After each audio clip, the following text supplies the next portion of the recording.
Hunt Showdown is one of the most challenging and most skill-based games I've ever played as an extraction shooter, and today I'm going to try to make your job a whole lot easier as a solo player or a beginner with today's beginner guide focused on the best budget and best overall loadouts for solo players. And first off, we're going on to a big budget loadout here for this, and this is a shotgun Caldwell packs combination. This is what you would call a compound controlling loadout. This is not one you want to be caught out in the open spaces as you're traversing the map, but if you're in a compound, if you're inside buildings in more close quarter combat to mid-range, you can find success with this combination here. You have as your large slot weapon the Romero 77 Alamo. This is a primary weapon here. It costs 98 Hunt dollars. It's pretty inexpensive overall, but as you can see the statistics, 218 damage. You land a good shot with this, you're gonna drop a hunter just like that.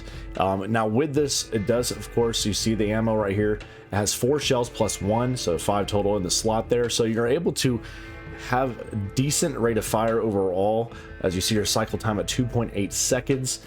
The recoil is not insane. 14-meter effective range, meaning it does need to be something that, like I said, a compound close quarters combat style weapon here. Doesn't force any bleeding or anything of that nature here, but it is a good, again, close quarters combat area weapon. I like to use it inside buildings, catch hunters off guard. You can easily make a 3v1 turn into a 2v1 or a 1v1, or even if you're lucky, you maximize those 4 or 5 shots and take out a full squad. Now, to accompany this, to take care of more of the mid-range, you have the Caldwell Packs pistol. This is $80, pretty inexpensive again as its own. It has 110 damage with, of course, you see an 87-meter effective range, 1.4 seconds for cycle time between your shots, and as you can see, you have pretty decent reload speed, 11.2 seconds overall. The shotgun coming in at 18.2 seconds, so definitely maximize your shots before the reloads. If you're going to reload, find cover quickly. Now moving on to the tools, and this is where, you know, there could be a little diversity here for certain players, but for me, I always go for the rasp. This is one of my favorite knuckle knives, because you have the knuckle action there you can use for emulators so you don't combust them, so that's really good for the emulators. And then you have, of course, the knife portion of this, so you're able to take down your husks and various different things of that nature. You also have your med kit, which is always a must.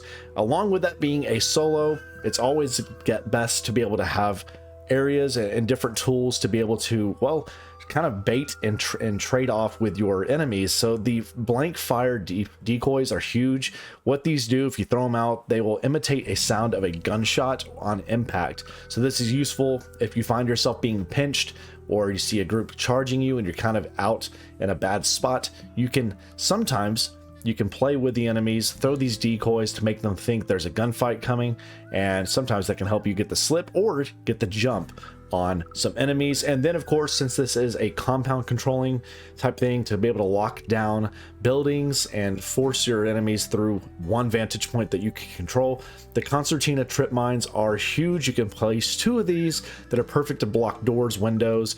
That way you can control a compound as best you can in a building as you hold up with your Alamo.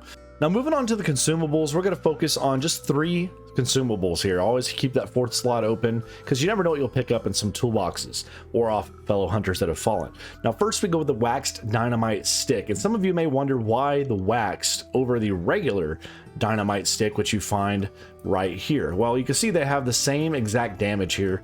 They have 750 damage. The big difference maker with the waxed dynamite stick, as you can see, it enables detonation underwater and in choke bomb clouds. So no matter the situation, you can use the dynamite stick, because if you're using the waxed dynamite, it will not diffuse underwater. It will not go out in a choke bomb. So it's really big, able to use, it's versatile. It's a good weapon also to make your enemies flood out. If you know they're in a holdup, you can flush them out with the dynamite stick, or you can catch them off guard and pick up a couple frags. Now to go with that, for a healing proponent here, we use the regeneration shot. You can use a weak or strong, whatever you'd like. I'm going with the weak just because it is cheaper, but overall this is 40 cost right there. What this does is a shot that continually will restore your health over a short duration of over 300 seconds there. So this is really nice, because if you find yourself in a compound, there's a fight going on, sometimes it's really hard to be able to get those heals off. Pop that regeneration shot weak, get that 300 seconds of continuous healing and stay in the fight a little bit longer. And then with that also is a stamina shot week. This of course restores immediately all stamina and stops further depletion for 5 minutes. That is massive, especially if you see yourself having to rotate around, a lot of sprinting, or if you get the bounty token and you're ready to extract. This could be the difference with you being able to create space between you and your opponent teams trying to track you down to the extraction point. Okay, moving on to our second loadout here. This one is much more of a ranged proponent here. So you can still control compounds with this loadout. You can also pick people off more long range and out in the middle of the area as you're exploring. So you can't ever go wrong with the Winfield 1873. Drop that in. You can get pretty much any of these different types of Winfields. It just depends on which one you like. It's again relatively cheap at 75 for the base Winfield 1873, but you can even throw in the 1873C if you wish. But I like the Winfield 1873 as is. 110 base damage on it, 151 meters, so again much more further range, but the range overall is pretty solid for that. 1.2 seconds on shots, and you get a nice amount of ammo with this, with 20 shots in total there. To accompany that, you have the Nagant, the M1895 officer here. This is a solid secondary here to be able to switch out from the Winfield here if you need, with 91 damage there, 74 meters of before drop off on that with the damage drop off. It's a good secondary. It's got a faster rate of fire, and it's just a solid secondary, especially if you have to switch out. If somebody jumps up on you as you get one shot off with the Winfield, you can quickly switch over to the Nagant officer and finish off a team or even a solo coming at you. Now moving on to the tools, and two of these tools are the exact same. I use them pretty much in every kit. So of course, med kit and the knuckle knife. And then the third piece here that I like to mix in occasionally with any of my kits is the flare pistol, which a lot of people think is, especially newcomers, think it's a worthless tool, but it has a lot of versatility. Yes, you can eliminate and take people down with a flare pistol. It's rare, but sometimes it's really fun to do. If you get a direct shot, you can ignite them. But what I use this is to burn bodies or to ignite barrels, oil spills, all those different types of things to help disrupt my opponent teams trying to track me down, right? So if you were to take out an enemy and you don't have a lantern, you don't have a Molotov on you, shoot that flare pistol at the body, burn the body, and now that can be a big difference between you having teams getting revives or solos reviving themselves with Necro. To the consumables here, again, just 3 slots here. This time we're going with the Molotov. The Molotov cocktail right here is good, again, at burning bodies. It's also useful sometimes at controlling certain, even if you don't hit an enemy with a Molotov, you can sometimes cut off their vantage point to you and force them into a certain window you want to take them down at. You also have, of course, the same exact thing with the weak regeneration shot for health for over 5 minutes, and the stamina shot for the exact same thing. Again, this loadout here, not as much of a close quarter combat. You can have more mid-range there and a little bit of long range if you hit your shots, but with the Winfield and the Nagant officer combination, you can deal a lot of good damage with quick rate of fires. And if you got a good shot, you got a good chance of having a chance to extract with a couple frags on your bounty. And last, but certainly not least, is my favorite class I'm running with right now, and that is the, I call stealth class here, with the bow and arrow, and in the medium slot, a katana. So both of these are 2 mediums. The difference with this is a lot of people like to use the crossbow. The crossbow is a large, so if you want to use this, you know, you're going to kind of be in a different situation. So for this, it's 2 medium slots.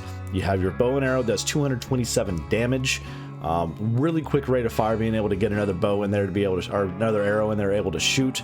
So it's solid. And a nice thing about this is it does some rending bleeding, so it causes medium bleeding on hunters, which is nice. They got to get that bleed off to heal that, and that can be a great time to be able to push in with your katana, which is just absolutely phenomenal. The katana may be the best two-handed melee in the game right now, period, bar none.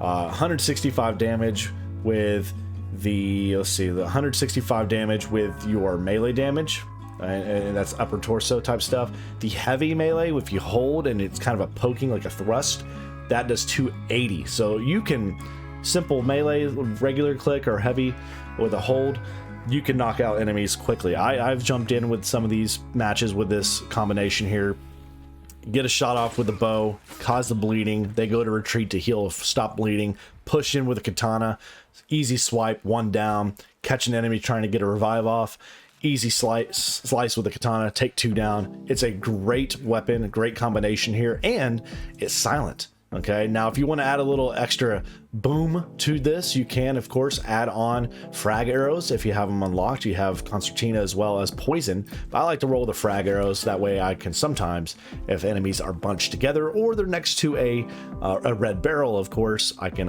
sometimes cause a little chaos for them. Now with the tools here, I do add in, since I do have a melee weapon here that is, again, not blunt damage, I added in a blunt bruiser. This is simply just the dusters. That way I can take out the immolators so they don't combust. Got the first aid kit, got my fire decoys, my blank fire decoys again, to be able to sometimes distract enemies, to be able to get the slip, and the concertina trip mines to spread traps around compounds. Going to the consumables, we have two different ones here. This is, again, sometimes a little bit more expensive. This is a more expensive class overall, about 600 something hunt dollars overall.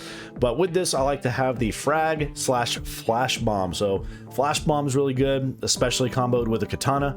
You know where enemies are at, throw that flash bomb, get the stun on that and blind them for a short duration of time. Rush in there with that katana, swipe, swipe, swipe, take down a whole team. Really, really, really effective. If you know you want to flush guys out, you can always throw that frag bomb, does 250 damage. Really nice damage there. And it also can, you know, blast your powders and all that stuff like that as well. Throw on the regeneration shot for health and the stamina regeneration shot as well. And you have a fully rounded stealth class to play with here. So those are my three picks that I use most frequently right now as a solo player. Let me know what works for you in the comments section below, and keep it tuned here for more Hunt Showdown guides, news, and gameplay to help all hunters, new and old alike, be successful to live to die another day here in Hunt Showdown. Y'all take it easy.